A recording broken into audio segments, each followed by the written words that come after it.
أعلى الجنات والصلاة والسلام على سيدنا محمد سيد السادات وعلى آله وأصحابه أولي الخصوصيات والكرامات وبعد فقد قال الله تعالى في كتابه الكريم وهو أصدق القائلين أعوذ بالله من الشيطان الرجيم بسم الله الرحمن الرحيم يا أيها الناس اعبدوا ربكم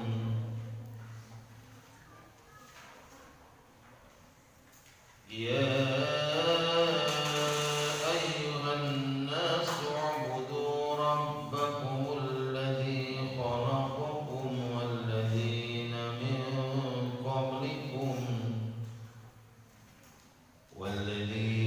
من قبلكم لعلكم تتقون صدق الله وصدق رسوله مستمعين والمستمعات متعلمين والمتعلمات محبين والمحبات الطالبين والطالبات رحمكم الله.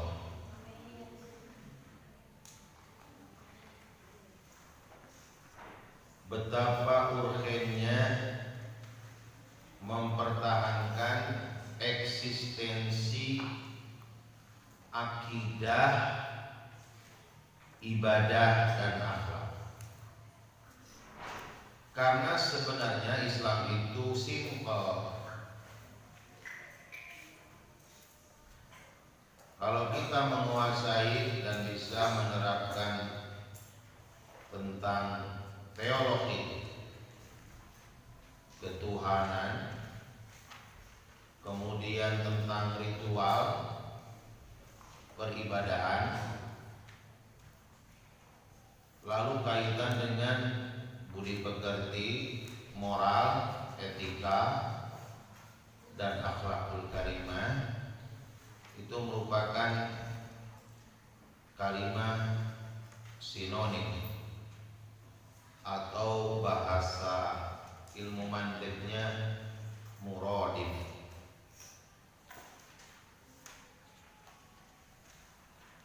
Teologi adalah tentang ketuhanan,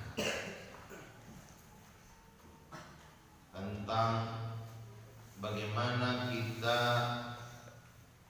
meyakini seyakin-yakinnya kepada Zat Allah Al-Khaliq, pencipta alam semesta ini, pencipta alam syahadah dan alam gaib, makrokosmos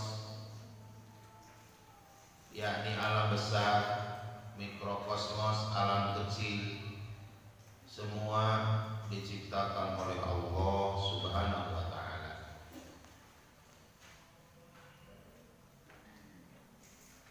Kita tidak mungkin bisa mengenal Allah, apalagi meyakini seyakin-yakinnya tentang kebesaran Allah, kekuasaan Allah, kalau kita tidak tahu sifat-sifat Allah. Sifat-sifat Allah itu la nihayatalah, tidak ada batasnya. Bagaikan laut tak bertepi, bagaikan ketinggian langit yang tidak ada ujungnya. Karena sesuai dengan keagungan Allah, kemahasempurnaan Allah, kemahagagah perkasaan Allah, kemahawisesaan, kemahadikjayaan Allah, maka Allah memiliki sifat kesempurnaan yang memang tidak bisa dimiliki oleh siapapun. Adapun Imam Asy'ari, kita sebagai Asy'ariyah, kalau Asy'ari imamnya Imam Asy'ari, kalau Asy'ariyah berarti para pengikut yang konsisten terhadap metode cara pemahaman tentang teologi, tentang ketuhanan. Itu yang dimaksud oleh Imam Asy'ari dan Imam Maturidi ketika beliau menyampaikan bahwa sifat Allah yang wajib ada 20. Kemudian terbagi 4, ada nafsiyah, salabiyah, ma'ani, ma'nawiyah. Samaannya Imam Sanusi, Imam Dasuki, dan imam-imam ahli sunnah wal jamaah menerangkan sifat-sifat Allah itu disebut ada 20. Maksudnya supaya mempermudah, dan yang 20 itu juga sudah mewakili. Kalau bahasa Arabnya itu as-sifatus syamilah. Jadi sifat-sifat yang komprehensif yang mencakup seluruh sifat, mewakili sifat-sifat Allah yang lain. Ini perlu dipahami. Maka disebut ilmu kalam, ilmu tentang logika, ilmu mantiki. Karena memang kita diperintahkan oleh Allah untuk menggunakan akal. Ini hebatnya ahli sunnah wal jamaah, memadukan antara dalil akli dan nakli. Dalil akli sumbernya dari akal, karena akal itu merupakan karunia dari Allah, mutiara termahal dari Allah. Maka akal juga harus digunakan sebaik-baiknya.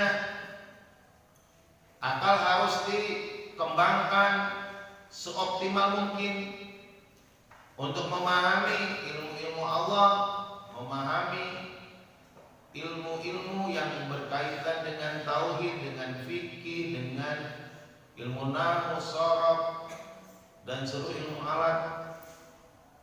Juga supaya digunakan untuk memahami ilmu-ilmu tasawuf, bagaimana cara membersihkan hati dari penyakit-penyakit hati. Kemudian ahli sunnah wal jamaah juga mewajibkan menggunakan dalil nakli yang bersumber dari Al-Quran dan hadis. Maka dipadukan, dikolaborasi dalam sebuah formulasi yang mudah dipahami. Maka diklasifikasi ada nafsiyah, salabiyah. Nafsiyah itu sifat dzatiyah, karena yang ada itu dzatnya, bukan sifatnya. Ainul mawjudnya adalah dzatnya. Wujudnya itu adalah al-hal al-wajibatu lidzat madamati dzat ghairu mu'allalah bi illatin. Itu sebuah ungkapan kata yang identik. Apabila sesuatu ada, maka disebut wujud. Ketika sesuatu itu tidak ada, maka disebut al-adam, tidak ada. Kemudian salabiyah, dari mulai qidam, kemudian baqa, mukhalafatul lil hawa, disi qiyamuhu binafsihi, wahdaniyat sampai wahdaniyat. Karena sifat salabiyah itu ada 5. Yang pertama qidam, yang kedua baqa, yang ketiga mukhalafatul hawadisi, yang keempat qiyamuhu bi nafsihi, yang kelima wahdaniyah. Wujud artinya ada, tapi adanya kan kita paham, adanya Allah tidak disandarkan kepada apapun. Adanya Allah itu bukan wujud arini, bukan ada diawali dengan tiada. Karena apabila diawali dengan tiada namanya hadis baru. Maka muncul kepada qidam, penegasan kan. Qidam itu kan artinya la awwal lahu. Wa makna qidam la awwal lahu. Oh, maha terdahulu. Bahasa maha terdahulu atau terdahulu itu masih rawan. Makanya ada qidam yang disebut qidam apa? Qidam zamani, ada qidam idopi. Allah itu qidam maha dahulu, tapi tidak didahului dengan tidak ada. Beda dengan makhluknya. Kemudian qidamnya tidak terikat oleh waktu. Karena apabila terikat oleh waktu berarti apa bedanya Allah dengan makhluknya? Aras, kursi ada, memang apabila Nur Muhammad dibandingkan dengan aras, ya qidam Nur Muhammad. Mohon maaf, Nur Muhammad itu menurut sebagian riwayat 50.000 tahun sebelum Allah menciptakan alam semesta, sebelum Allah menciptakan surga dan neraka, sebelum Allah menciptakan malaikat Jibril, Nur Muhammad sudah ada. Bahkan di Alkitab namina kitab Al-Mafahim yajibu an tusahhah. Ta'lif Sayyid Muhammad Al-Hasani Al-Maliki. Itu karangan Sayyid Muhammad. Beliau menjelaskan bahwa Nur Muhammad itu sebelum alam semesta diciptakan, Nur Muhammad diciptakan oleh Allah. Berarti kalau di antara makhluk yang paling qidam itu apa? Nur Muhammad, cahaya Muhammad. Subhanallah. Nur Muhammad, cahaya Muhammad. Dalam kitab Madarijus Su'ud itu Sarah Al-Barjandi, Ka'ab bin Ahbar menjelaskan bahwa 50.000 tahun sebelum Allah menciptakan makhluknya, Allah telah menciptakan Nur Muhammad. Sallu ala Muhammad. Sallu ala Muhammad. Sallu ala Muhammad. Ini hebatnya Nabi Muhammad sallallahu alaihi wasallam. Kemudian Allah menciptakan seluruh makhluknya. Maka seluruh makhluk dibandingkan atau idofi atau dinisbatkan dibandingkan dengan makhluk yang lain, maka Nur Muhammad lebih dahulu, namanya lebih qidam daripada makhluk yang lain. Tapi tetap Nur Muhammad qidamnya qidam apa? Ya qidam nisbi. Ya juga qidam apa? Qidam zamani, karena memang terikat oleh apa? Waktu. Yang ada hanya Allah. Malaikat Jibril pun menciptakan, bahkan dalam hadis qudsi,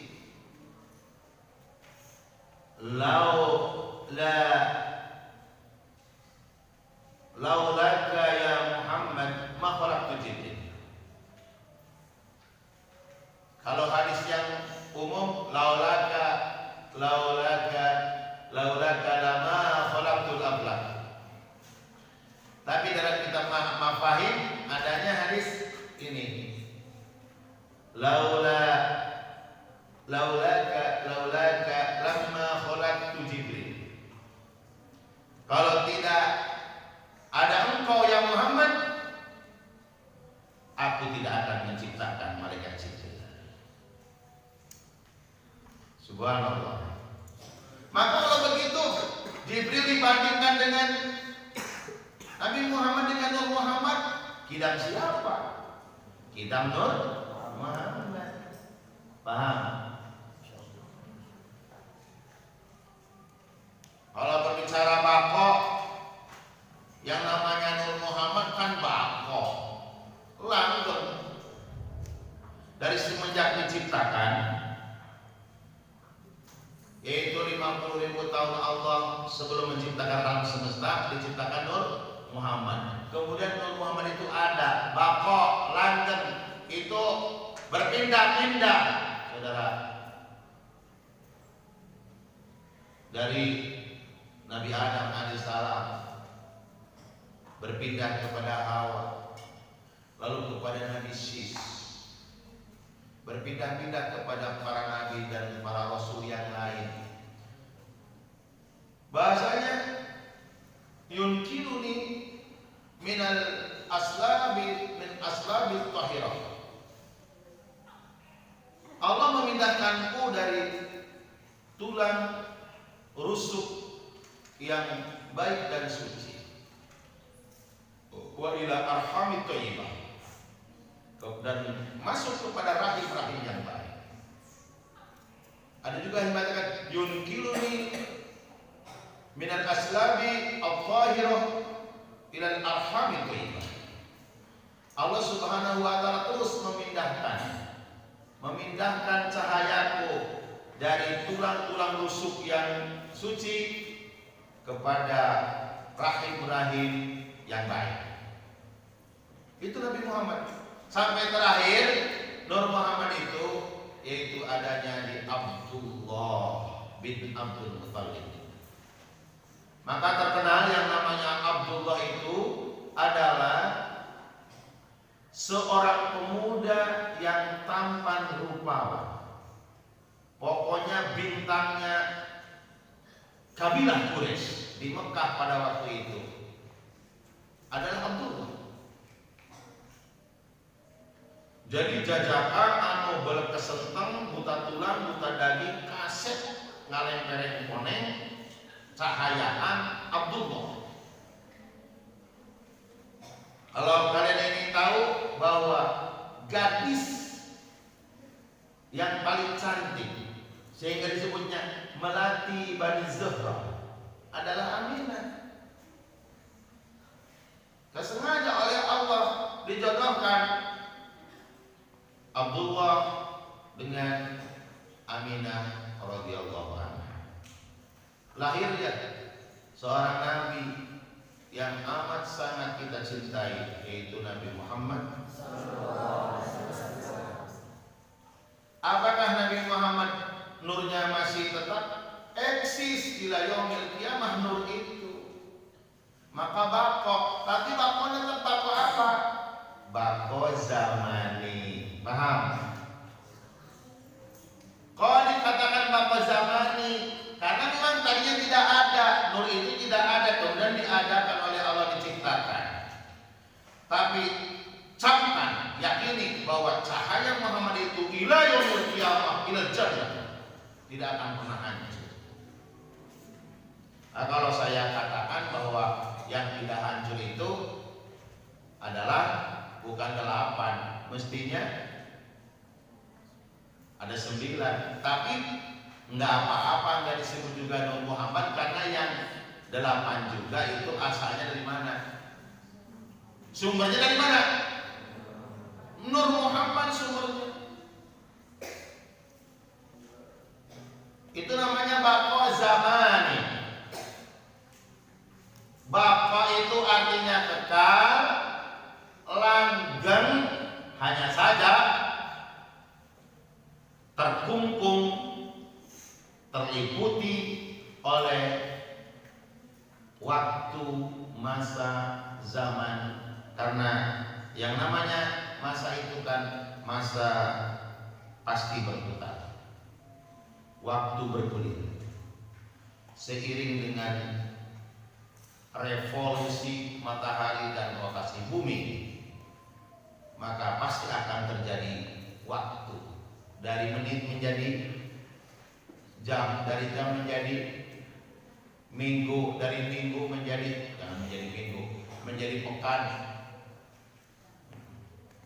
Jadi saya ke bawah minggu, padahal mah pekan aja, ya. Usbu, apa namanya?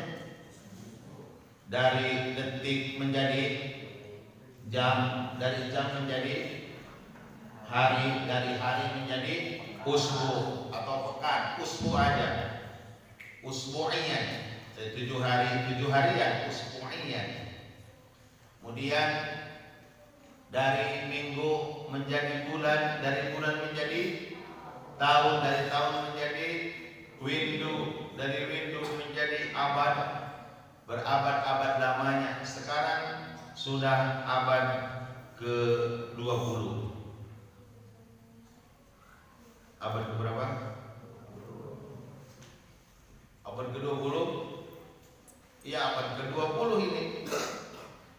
Makanya abad ke-20 ini adalah abad yang sudah kakek-kakek tua renta lansia yang sudah pikun. Di zaman Nabi ketika baginda Nabi Isra, perumpamaan umur dunia itu adalah bagaikan kakek-kakek. Bagaikan kakek-kakek yang sudah tua renta tapi belum pikun. Kalau sekarang sudah apa? Sudah pikun. Makanya banyak yang pikun, oh tidak tahu mana benar, mana salah, mana halal, mana haram. Bahkan yang halal menjadi haram, yang haram jadi, yang harusnya dibela malah dipenjara, yang harus dipenjara malah dibina dan dibela. Itu udah kebalik dunia ini. Udah halil belum? Makanya kita daripada mikirin orang-orang yang linglung, lebih baik kita membahas yaitu sifat Allah berikutnya, yaitu qiyamu, dari kiaman. Jadi kiaman itu kan saya, kiaman ya. Qoma yaqumu qiyaman. Karena nama itu alhamdulillah baik sekali. Daripada namanya jablode, ya, daripada namanya laisa yulaisu laleles, lebih baik qoma yaqumu kiaman. Daripada nama doroba yadribu deremben, lebih baik qoma yaqumu kiaman. Qoma yaqumu qiyaman. Qoma sudah berdiri, yaqumu sedang atau akan berdiri, kiaman berarti berdiri. Udah berdiri, kiaman itu artinya berdiri. Cuman ketika ditanya yang berdiri itu siapa? Oh Allah, yang berdiri itu qiyamu pakai domir. Marjanya itu kepada siapa? Kepada Allah. Qiyamuhu sama dengan qiyamullah. Qiyamuhu binafsihi sama dengan qiyamullahi ta'ala binafsihi azza wa jalla. Qama yaqumu, qama yaqumu qiyaman. Artinya benar-benar berdiri. Cuma ketika diterapkan kepada Allah, nanti ada sebuah kesan. Allah berdiri berarti berinya di atas kaki. Kakinya sebesar apa ya? Kan? Maka kita harus memaknainya. Arti dengan makna, maksud tujuan berbeda. Oh ini secara lugatan, ini secara istilahan, oh ini secara etimologis, oh ini secara terminologis. Secara lugatan, secara bahasa, qiyaman itu apa? Berdiri. Muncul bahasa Belanda ngadeg. Sabab anu ngajatan baik ngajatan baik kan ngajadog, itu bahasa Belanda. Ngajadog we sia goblok. Itu bahasa Belanda. Sabab jembatan ki ebrung. Kereta api bahasa Belandanya apa? Sepur. Orang hitut namanya apa? Tampolong-bolong.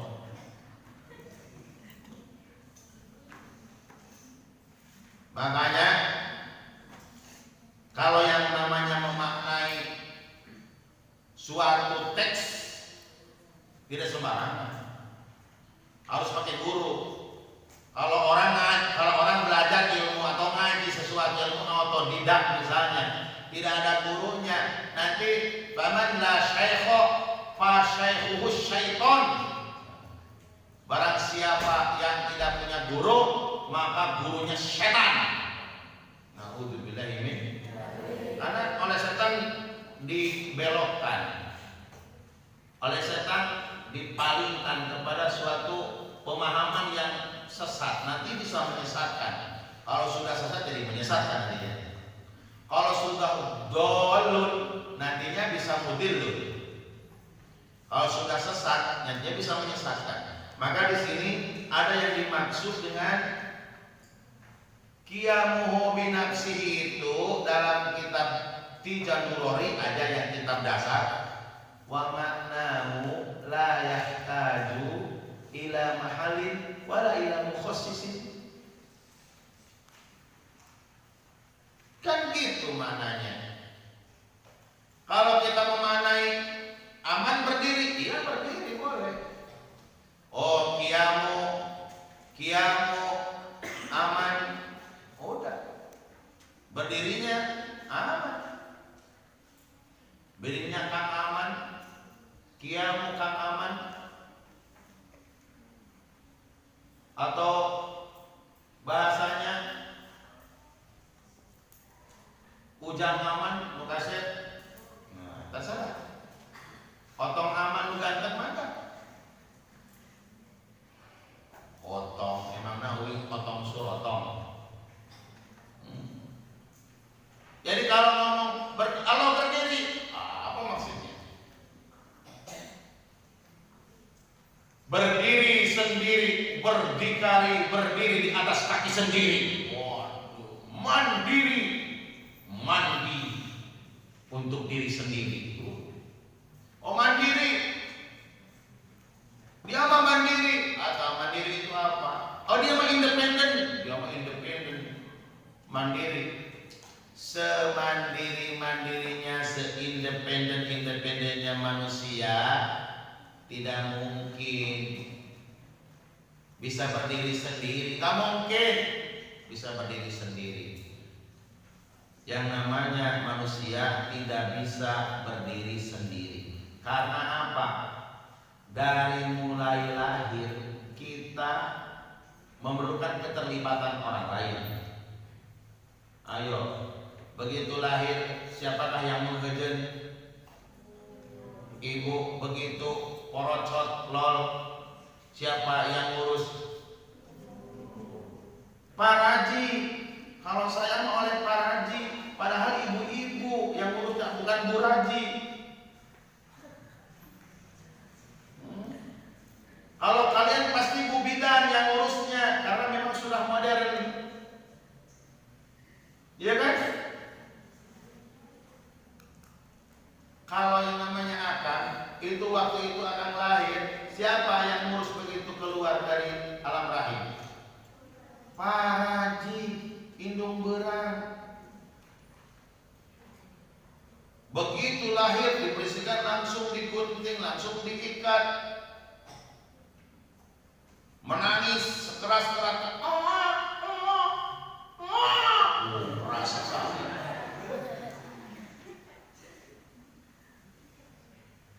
Begitu oak-oakan gimana? Yang namanya Bu Bidan itu cari jojodong. Tahu kamu jojodong? Jojodongnya itu oleh beliau dipukulkan ke talupuh. Tahu talupuh? Talupuh itu hamparan dari bambu, langsung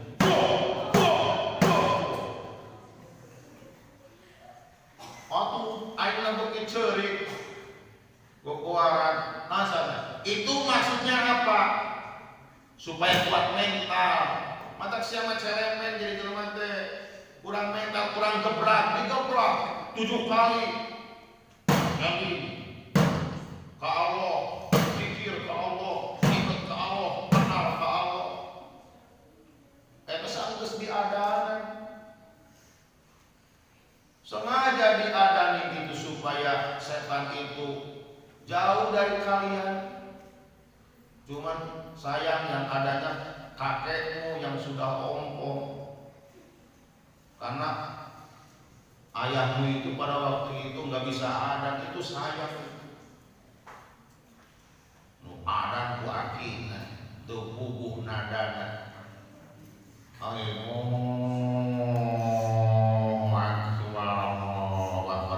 Atuh berada bikin ceri. Itu suara mundi, suara jelema.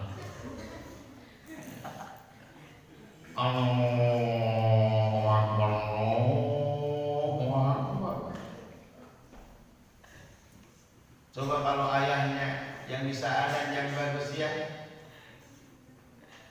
Adan subuh yang diperlambat dan diperpanjang, suaranya merdu kan enak. Bagi mendengarkan, sudah langsung diam dia mendengarkan, menghayati suara merdu itu.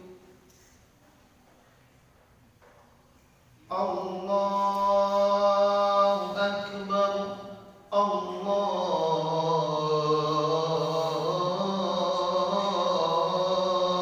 Akbar. Begitu brawe, ku ada nu kitu. Tenang, tanpa udah ada lagi 20 menit. Masih ada waktu. Hayya 'alas shalah.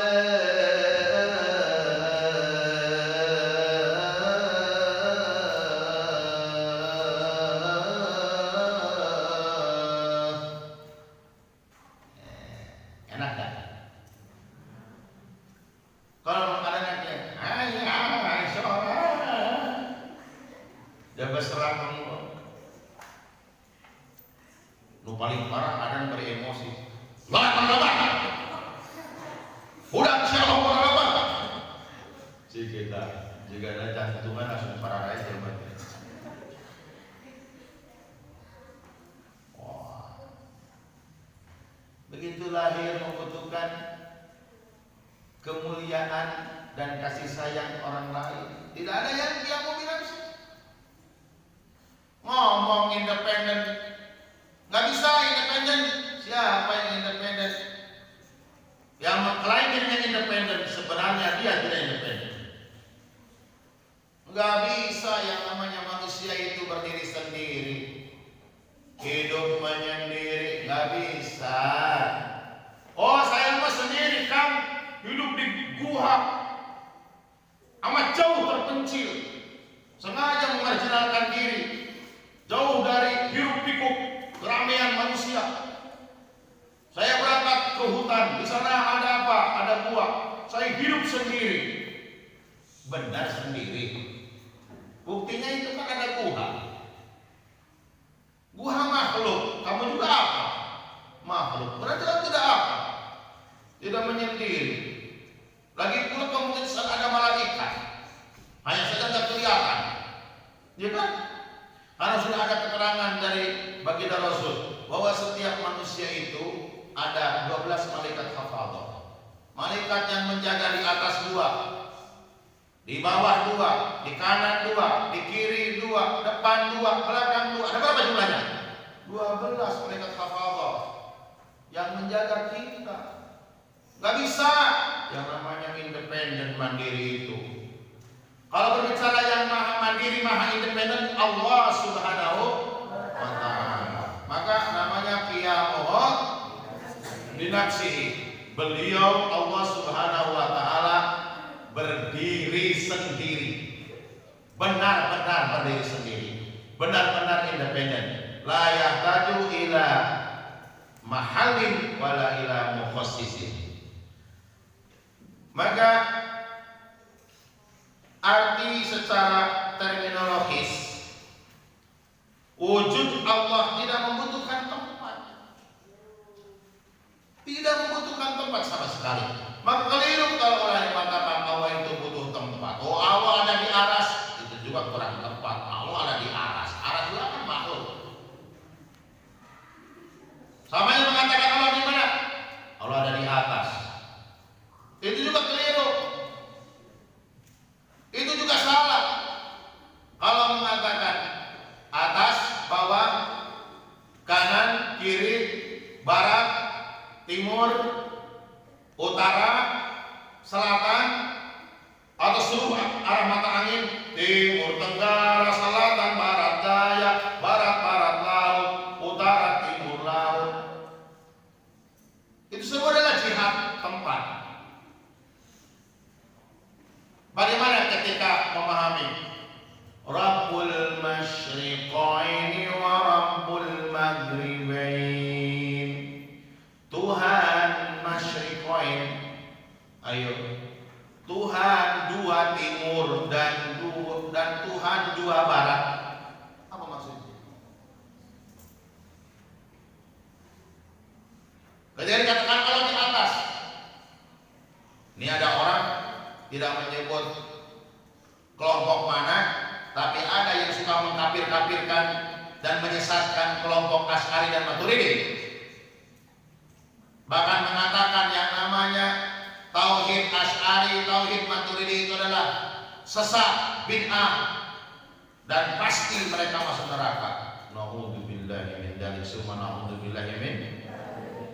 Mereka punya keyakinan bahwa Allah itu ada di atas aras, bersemayam, andekleng, duduk.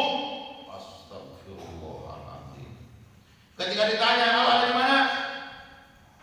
Ada di atas, di aras.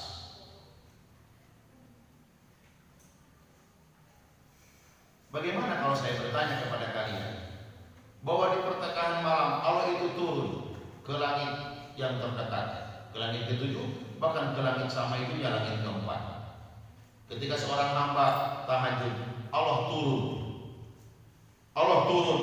Jadi Allah turun seperti Allah turunnya dari loteng sekian, dari tingkat sekian langsung ke tingkat sekian. Ada orang yang sesat, turunnya Allah di malam itu bagaikan turunnya aku dari mimbar ini. Itu perkataan Abdul Wahab. Sesat enggak? Siapa yang salah? Berarti mereka itu sudah memberikan sebuah pemahaman bahwa Allah itu sama dengan makhluk. Turunnya Allah seperti turunnya saya dari mimbar ini. Na'udzubillahi min. Kalau memang Allah di aras, bagaimana tafsiran Anda, pemahaman Anda ketika Nabi Ibrahim alaihissalam dari Babilonia menuju kemana? Ke Palestina. Inni dahibun ila Rabbi. Aku akan berangkat kepada Tuhanmu. Kepada Tuhanku. Tuhanku itu siapa? Allah Subhanahu. Akan berangkat kemana Ibrahim? Ke Palestina. Berarti kalau begitu Allah ada di Palestina. Ayo, mau bicara apa? Tulis. Kemudian Allah mengadakan perjanjian dan Nabi Musa juga sudah berjanji dengan Allah akan ketemu, yaitu di Bukit Sinai. Walamma ja'a Musa limiqatina wa kallamahu rabbuhu.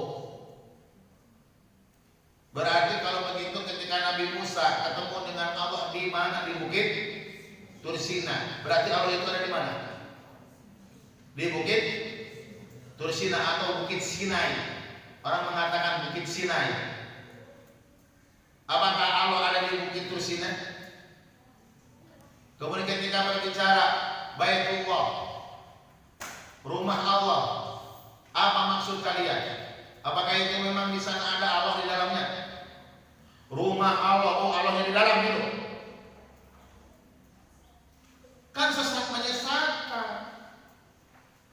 Makanya kalau berbicara udah Allah itu maha ada dan maha kuasa, Allah maha independen, Allah maha berdiri sendiri, tidak membutuhkan kepada tempat. Karena tempat, apapun namanya tempat, itu ciptaan Allah. Yang membutuhkan tempat itu adalah makhluk, bukan khalik. Paham? Ngerti? Allah tidak butuh tempat.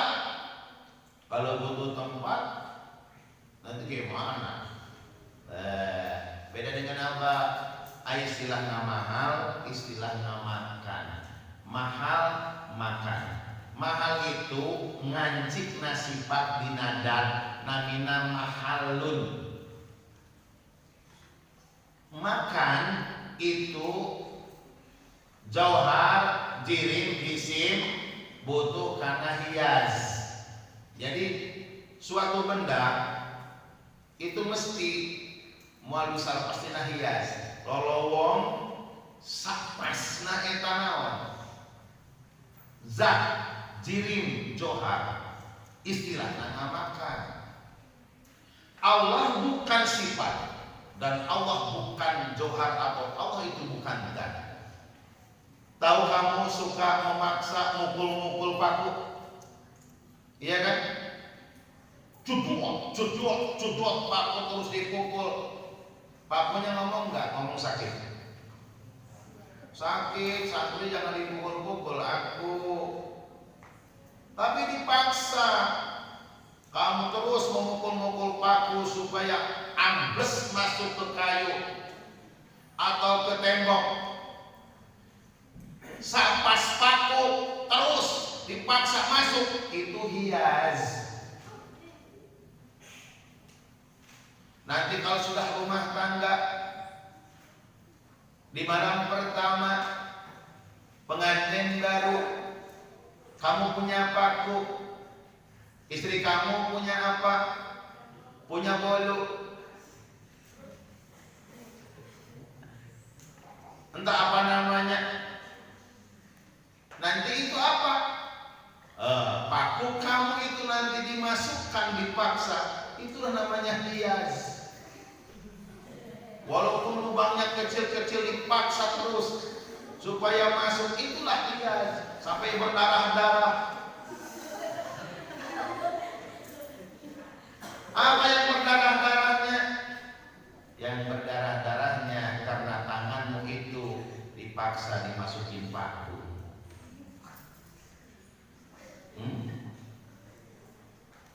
Ngerti nggak?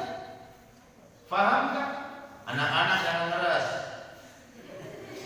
jangan Victor ya, pikiran kotor. Istighfar kalian Victor, itu pekerjaan kaum laki-laki yang sudah beristri. Namanya hias itu. Apa perbedaan mahal dengan makan? Saya katakan, makan adalah benda yang menempati hias. Suatu benda menempati hias namanya makan. Ya, akan ya, dia nggak makan namanya. Cuma ingin pembuktian, gimana sih Kang? Istilah hias itu gimana? Anda paksa paku, masukkan terus, pukul ratusan kali, ribuan kali, masukkan ke kayu, terus pukul. Nanti oleh kamu dicabut lagi sepas paku, itu namanya hias. Paham? Ngerti? Mahal itu apa? Setiap sifat itu mesti ada di dalam zat. Ini warna apa? Wahai santriku, warna apa? Putih. Berarti putihnya ini mahalun, yaitu berdiam menempati zat buku ini, namanya mahalun. Allah bukan sifat, Allah bukan zat. Paham? La yahtaju ila mahallin wa ila mukhassisin aw mujidin. Allah itu tidak butuh yang mentaksis, yang mukhassis. Allah tidak butuh yang mengadakan. Karena keberadaan Allah itu bukan ada karena diadakan. Berbeda dengan makhluknya. Adanya makhluk pasti diadakan oleh Zat yang Maha Kuasa, yang disebut Tuhan yang Maha Kuasa. Menurut akal Tuhan, udah Tuhan, sesuatu yang memang Maha Kuasa, Maha hebat, Maha luar biasa, berarti Tuhan. Tapi kita menyebutkan Allah, Qul man rabbus samawati wal ardh, Qul Allah. Katakan Muhammad, siapakah Tuhan pencipta langit dan bumi? Katakan pula, Qul Allah. Allah itu tauqifi, bukan hasil daripada akal pikiran manusia. Tauqifi itu, tauqifiyah itu artinya sesuatu yang bersifat transandental. Paham? Menunggu keputusan wahyu. Baik seseorang paham, oh Tuhan Allah itu dari apa? Dari wahyu. Hanya orang-orang pilihanlah yang tahu, kenal, paham, yakin kepada Tuhan yang namanya Allah. Maka alhamdulillah kita kenal kepada Tuhan yang namanya Allah. Maka apabila ada orang sulit mengucapkan Allah, itu tandanya orang munafik. Kenapa akan marah-marah ketika ada santri yang gak mau zikir? Karena itu sudah memelihara dari kecil sifat kemunafikannya. Wala yadhkuruna Allaha illa qalila. Itu karakteristik orang munafik. Ketika menyebut Allah, Allah, Allah, subhanallah, alhamdulillah, Allahu akbar, la ilaha illallah, hati itu berat, hati itu berat, lidah itu berat. Itulah orang munafikin yang diancam dia akan menjadi penghuni keraknya neraka jahanam. Bos sedang ngaji ngantuk, sedang wirid ngantuk, sedang sholat ngantuk. Ini ada apa? Berarti ada setan munafikin. Ya. Harus banyak istighfar, minimal 100 kali istighfar. Syukur-syukur ribuan kali istighfar. Maka orang yang rajin istighfar insya Allah akan diberi kejernihan hati,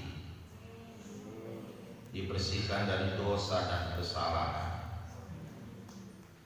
Maka yang kedua, wala ila mukhassisin aw mujidin yujiduhu. Wujud Allah tidak membutuhkan zat lain untuk menciptakan. Iya, harus paham. Dalam arti Allah tidak membutuhkan tempat. Tapi jangan dipahami ketika Allah tidak butuh tempat, bukan berarti Allah tidak tentu tempatnya, atau bukan berarti Allah tidak jelas. Justru ketika dikatakan Allah tidak butuh tempat, itulah kejelasannya Allah. Jangan mengatakan Allah ada di mana-mana. Ada di mana-mana, Allah itu ada di mana-mana. Di mana-mana tuh kuat ya Allah. Ketika ditanya, fa idza sa'alaka ibadi anni fa inni qarib ujibu da'watad da'i idza da'ani falyastajibu li wal yu'minu bi la'allahum yarshudun. Ketika ada hamba-hambaku bertanya tentangku, hai Muhammad, jawab, fa inni qarib, sungguhnya aku dekat.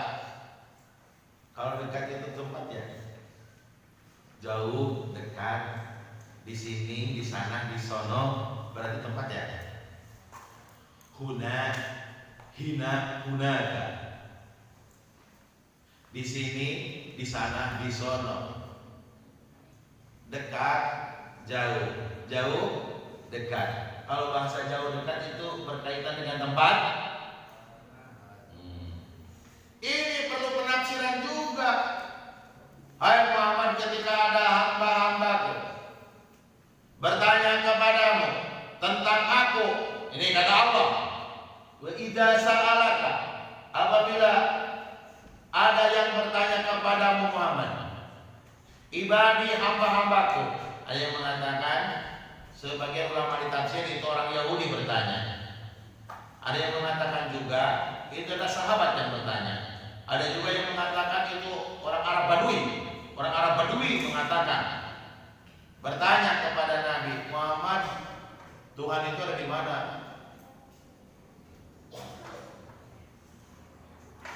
Ayo.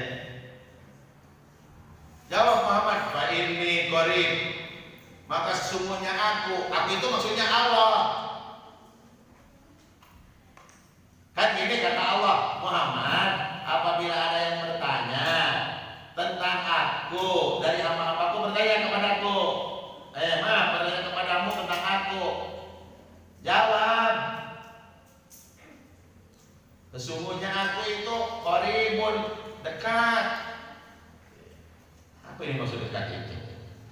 Maksudnya maha dekat ilmunya, maha dekat penglihatannya, maha dekat sama basarnya.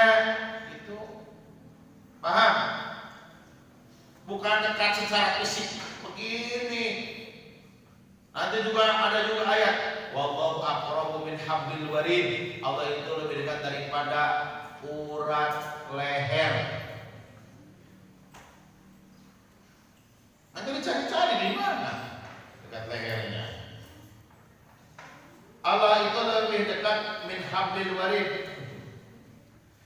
Jadi kacau ketika ada yang mengatakan Allah itu ada di atas. Bagaimana dengan ayat ini?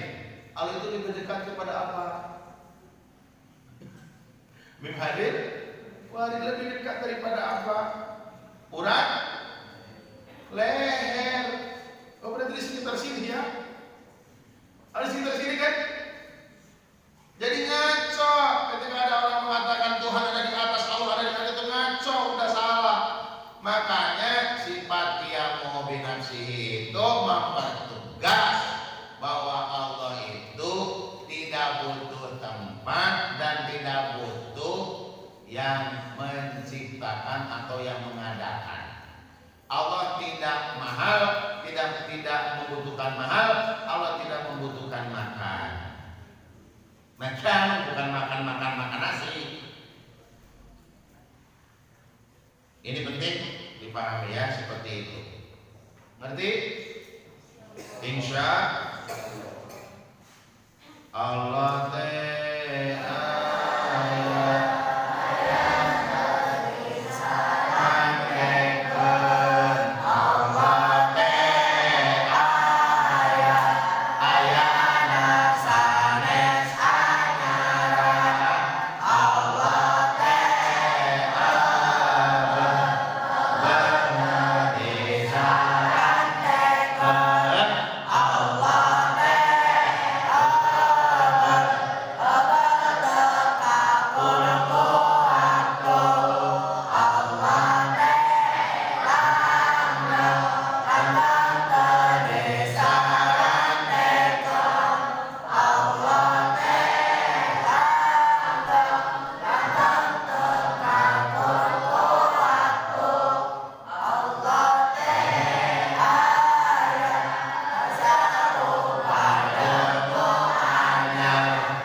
yamu binafsi.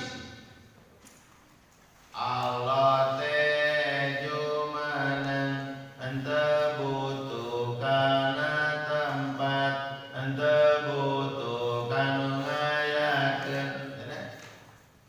Allah tejumanan anta butuh kana tempat anta butuh kanu ngayakeun. Allah tejumanan anta butuh kanu ngayakeun. Tu dua tiga. Allah tejumanan anta butuh kana tempat anta butuh kanu ngayakeun. Santri putri tu dua tiga dimulai wujud.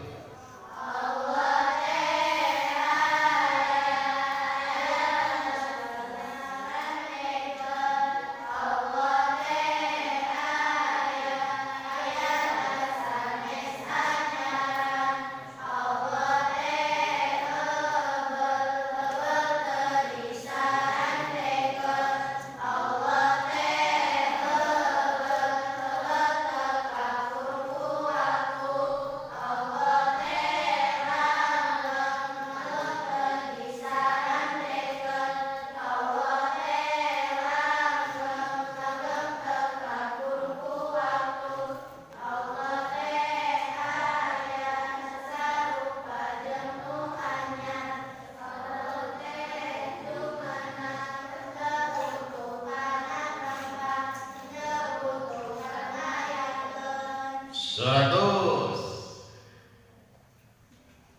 Satu, dua, tiga. Santriwan.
Seribu.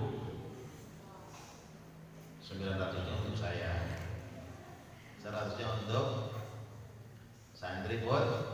Nah, jadi 1.200. 1.200 berarti sama dengan nilainya 12. 12 itu 6 rukun iman, 5 rukun Islam, 1 rukun ihsan, jadi 12. Orang yang tidak paham rukun iman, rukun Islam, rukun ihsan, cilaka 12.